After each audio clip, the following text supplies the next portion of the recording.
Го гледаат ли густиот чад и го чувствуваат ли недостигот од кислород тие што ги палат страништата во полињата за да се запрашаат каква штета и прават на природата и на граѓаните? Ги гледаат ли пеплосаните површини со се многобројните изгорени животинки кои во секој поглед ја осиромашуваат природата и рамнотежата во неа?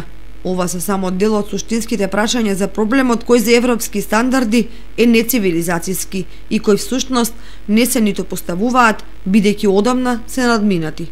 Ако е така, тогаш со кои еко аргументи нашата држава и во тие рамки и кочани очекуваат да станат дел од Европската Унија?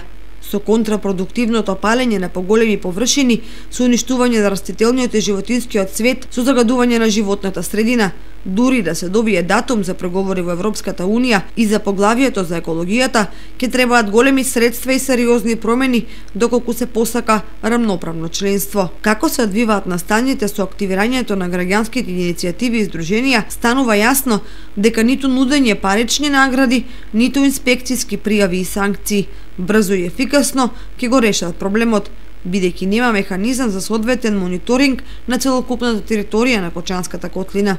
Тука може би пресудно влијание може да одиграат медиумите кои за жал се паднати на колена пред несоодветната државна и локална политика и не се доволно присутни на терен и несоодветно ги пласираат информациите за овој проблем.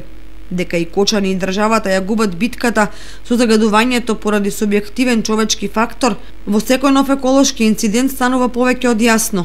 Некои се на мислење дека дури во сето тоа има примеси на политика.